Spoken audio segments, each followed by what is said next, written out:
Hi, I'm Beth Strathman. Welcome back to my channel, Profanely Sacred, where you can explore topics dedicated to your personal growth and development.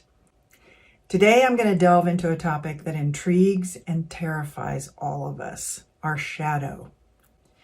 Join me to rediscover the hidden power that's been with you all along and lives within your darkest corners.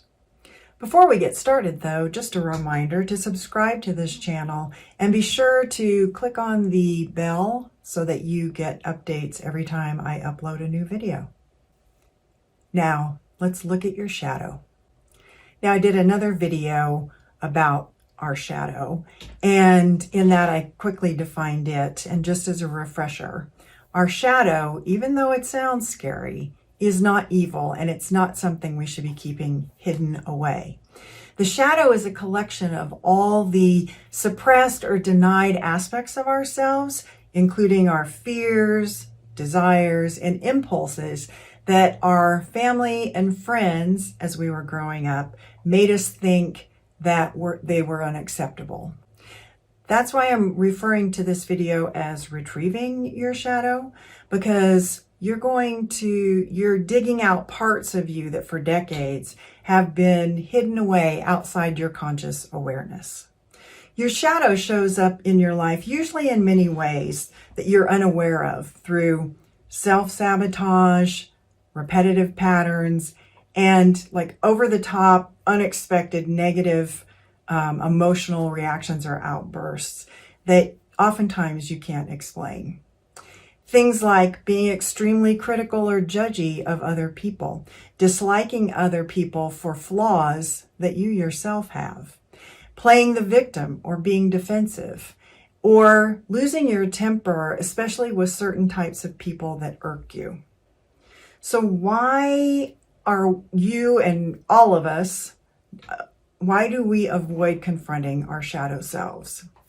First of all, it's not pleasant to look at our own crap and finding out how flawed that we may be. Second, it's just uncomfortable. Often the reason we put these tendencies, our shadow tendencies, out of our conscious awareness was because we were made to believe that it made us bad or unacceptable or unlovable. No one wants to be that person who's flawed, insecure, and can't control their emotions. In my own experience, I noticed instances when I would get really defensive or angry, especially when interacting with certain people or in certain situations.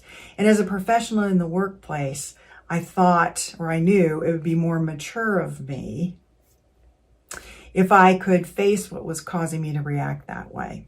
So most of the time, I was just projecting my insecurity or unworthiness or some trait that I had that I didn't like in the other person onto them.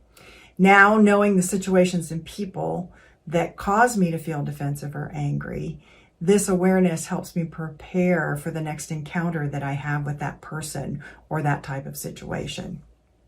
Now I'm more likely to recognize that I can decrease the chance of losing my temper or acting defensive, for example, just by being aware of those tendencies.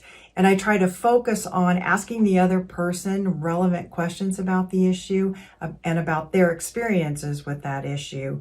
So I take the focus off myself and really put it on the problem that we're trying to solve or what they've encountered working with a particular issue. I do this instead of thinking that they're a jerk or that they're trying to make me look bad or that they're attacking me in some way. I find this helps me, and I think you'll notice over time that at first you'll catch yourself in the middle of losing it or acting in a way that you don't want to act. And you'll be able to adjust a little bit or backpedal a little bit. And over time, you'll get really good at being aware of these tendencies in yourself, your shadow tendencies. And so you'll be able to know going into a situation or when that person comes up to you to talk to you about something, you'll be prepared for it and you'll be so aware of your own behavior that you'll see that over time, that defensiveness or anger or whatever it is for you, you'll be able to acknowledge it in your own mind at least and just kind of work through it as you're interacting with the individual. So accepting your shadow self can be very transformative. By rediscovering, accepting, and integrating these hidden traits or aspects of yourself, you can tap into newfound strength, creativity, and authenticity. As you integrate your shadow, you'll find that you'll be better able to express negative emotions like anger and frustration in less reactive ways that are more productive in the long run for everybody. Now, there are some tools and techniques you could use to start exploring your shadow.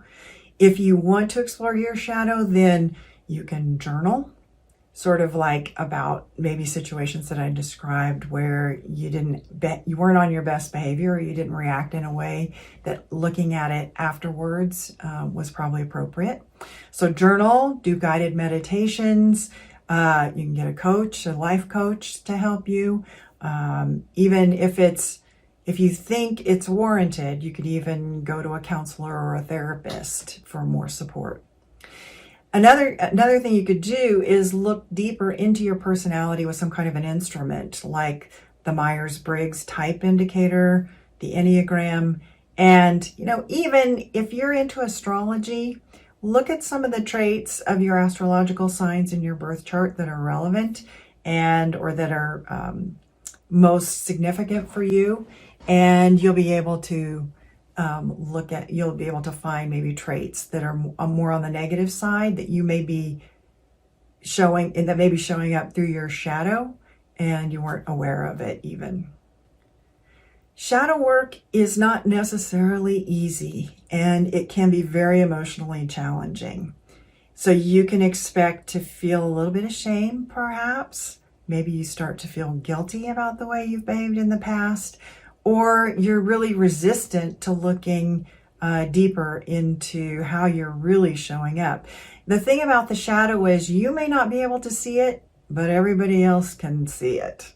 It's just like you can see other people's bad behavior that they don't cop to either.